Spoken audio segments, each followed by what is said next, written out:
Ananda Vacanamrtam, Part 12. The Birthright of All.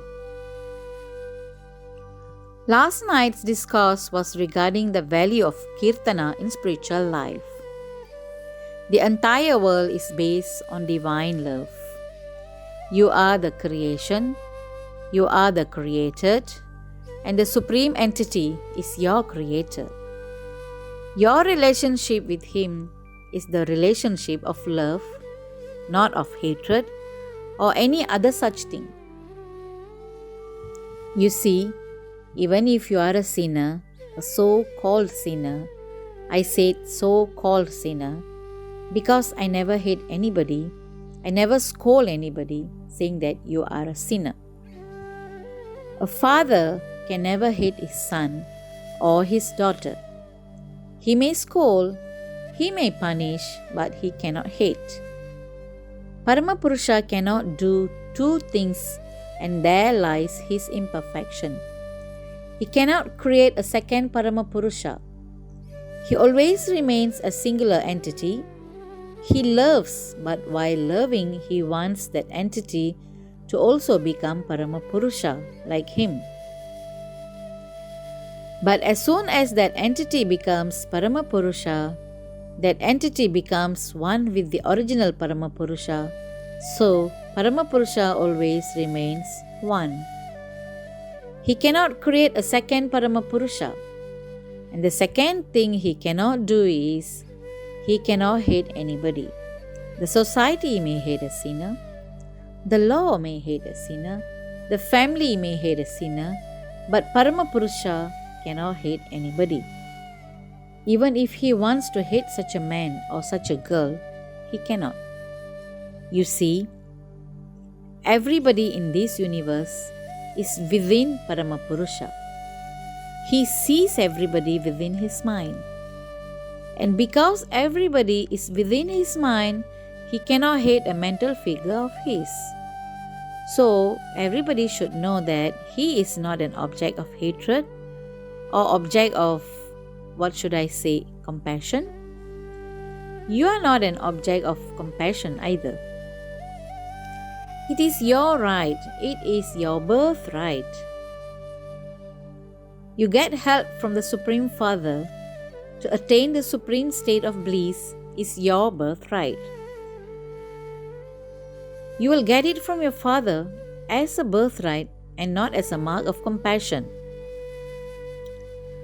So, Paramapurusha cannot do these two things.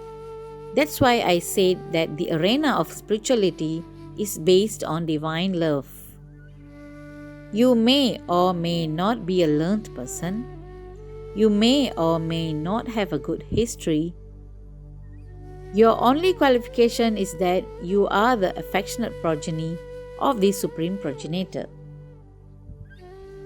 You are his object of affection. Even if you forget him, he won't forget you. He cannot forget you because everything in this universe is his mental creation. And as long as his mind is there, you are within his mind. He cannot say, get out, I don't want to see your face. He cannot say that. In that case, you will ask him, oh Lord, you say get out, but where am I to go?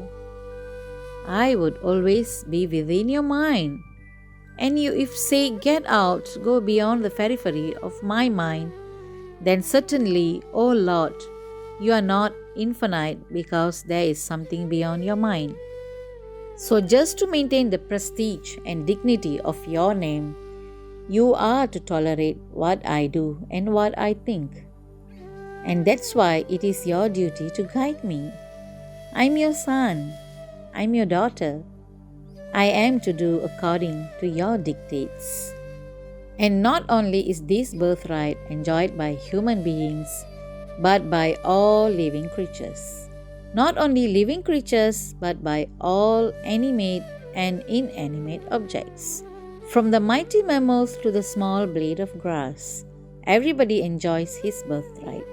Nobody is insignificant, nobody is unimportant, Disparity may be encouraged by a defective social order or by defective isms, but disparity is never supported or encouraged by the Father. The Father's love is for all, so nobody is helpless, nobody is shelterless, and nobody's future is sealed forever.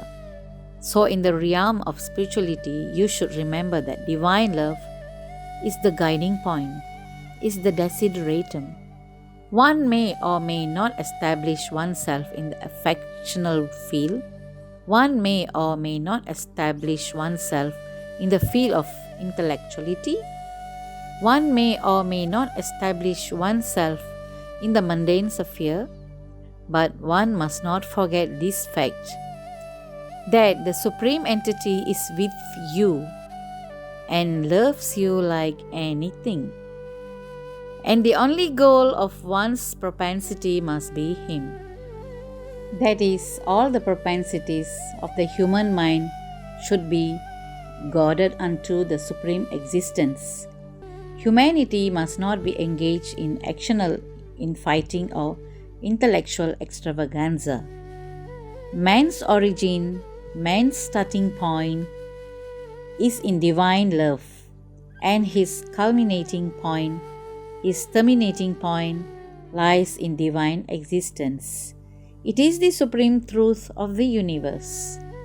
8th May 1979, Fierce, Switzerland. Published in Ananda Vacanamrtam, Part 12.